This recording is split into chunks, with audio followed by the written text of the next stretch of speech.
안녕하세요. 지병규 세무사입니다. 자, 오늘은 1세대 1주택 비과세에 대해서 살펴보도록 하겠습니다. 책자 134페이지입니다. 자, 1세대 1주택 비과세는 1세대가 1주택을 2년 이상 보유하다가 양도했을 때 9억 원까지 세금을 과세하지 않겠다는 거예요. 아주 큰 혜택이거든요. 그러면 1주택이 있는데 그 양도가액이 9억 원을 넘었다. 그럴 때는 어떻게 할 거냐? 9억 원까지는 세금을 과세하지 않고요. 9억 초과분에 대해서만 세금을 과세하게 됩니다. 자, 또 2017년 파리 부동산 대책이 나왔죠. 이때 바뀌었던 게 8월 3일 이후에 조정대상 지역 내에서 취득하는 주택은 보유기간 2년뿐만 아니라 거주기간 2년도 같이 충족을 해야 비과세를 받을 수 있다는 걸로 바뀌었어요. 이거에 대해서는 뒤에서 자세히 살펴보도록 할게요. 자, 먼저 1세대 1주택이 무엇인지 살펴볼게요. 1세대는 쉽게 말해서 주민등록상 나와 같이 되어 있는 세대를 말하는 거예요. 그럼 나와 부모님이 같은 세대로 되어 있다. 살지는 않지만 같이 되어 있다. 라고 본다면 내가 주택이 하나 있고 어머니가 주택이 하나 있어요. 그러면 1세대 2주택이 되는 거죠. 이럴 때는 1세대 1주택 비과세를 받지를 못합니다. 자, 이제 주택 볼게요. 주택은 상시 주거용으로 사용하는 건물이에요. 근데 이게 건축물대장상 공부상 용도가 아니라 실제 사용 용도로 판단을 합니다. 문제가 되는 게 오피스텔이에요. 자, 오피스텔 분양받은 사람은 맨 처음에는 업무용 오피스텔로 분양받았다가 실제로는 사용을 주거용 오피스텔로 하신 분들이 많거든요. 근데 이걸 실제적으로 판단하면은 이거는 주거로 사용하고 있기 때문에 주택으로 보거든요. 그래서 내가 아파트 한 채 있고 또 오피스텔에 한 채 있는데 그 오피스텔을 주거용 오피스텔을 사용하고 있다. 그럼 1세대 2주택이 돼요. 그래서 1세대 1주택 비과세 혜택을 받을 수 없습니다. 근데 과세관청에서 그걸 어떻게 알 수 있습니까? 물론 실제 확인하지 않으면 알 수는 없는데 실제 확인하게 된다면 문제가 될 수 있으니까 요거는 좀 주의를 기울이셔야 될 것 같아요. 자, 이제 2년 이상 보유를 볼게요. 자, 올해까지는 2020년 12월 30일 양도분까지는 보유기간을 산정할 때 그 주택을 취득한 시점부터 기산을 해요. 자, 예를 들어서 내가 A, B, C 주택 세 주택이 있는데 A주택 팔고 B주택 팔고 C주택 하나 남았으면 1세대 1주택 비과세 혜택을 받을 수 있거든요.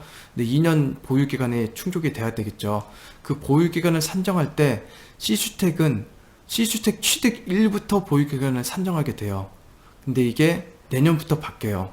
2021년 1월 1일 양도분부터는 내가 A, B, C 세 주택이 있었고 A주택 팔고 B주택 팔고 C주택만 남았을 때 이 C주택 취득 시점부터 보유기간을 계산한 게 아니라 C주택 혼자 남은 시점부터 보유기간을 계산하게 돼요.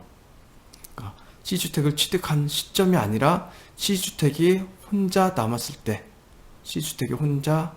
때부터 보유기간을 산정하게 됩니다.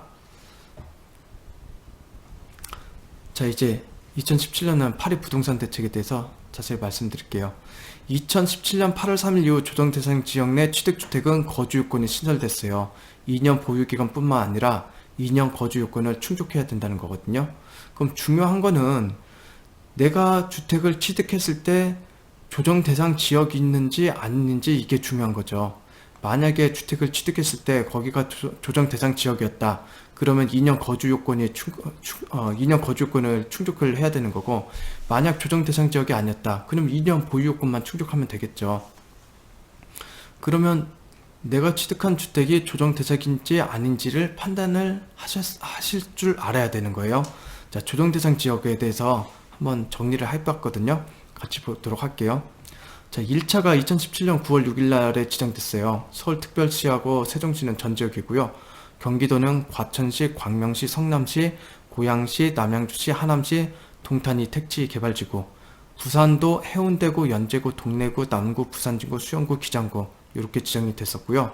2차가 2018년 8월 28일 날 지정됐는데 경기도에 구리시, 안양시, 동안구, 광교 택지개발지구가 추가가 됐어요.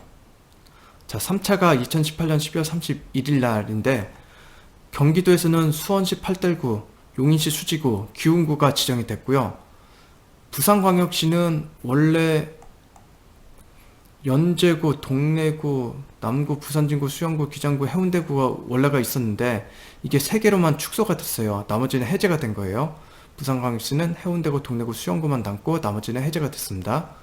자, 2019년 11월 8일 날에 해제가 됐는데, 이 원래는 고양시하고 남양주시가 전 지역이 조정 대상 지역이었거든요. 근데 여기가 일부만 남고 해제가 됐어요. 자, 5차로 2020년 2월 21일 날 수원시, 영통구, 권성구, 장안구, 그 다음에 안양시, 만안구, 의왕시가 새로 지정이 됐습니다.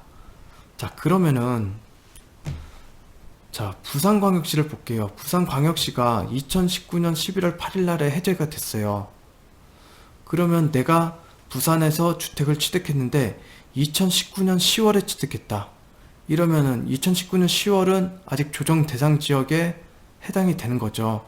그러면 그때 취득했다고 하면은 1세대 1주택 비과세 특례를 1세대 1주택 비과세를 받기 위해서는 2년 보유 및 2년 거주 요건을 충족해야 됐었는 거고요. 만약 2019년 12월에 부산광역시에서 취득을 했다. 그럴 때는요. 2019년 11월에 부산은 해제가 됐잖아요. 그러면 해제된 이후에 내가 산 거잖아요. 12월이면. 그때 샀으면은 2년 보유 요건만 충족했으면 1세대 1주택 비과세를 받을 수 있다는 겁니다. 자, 볼게요.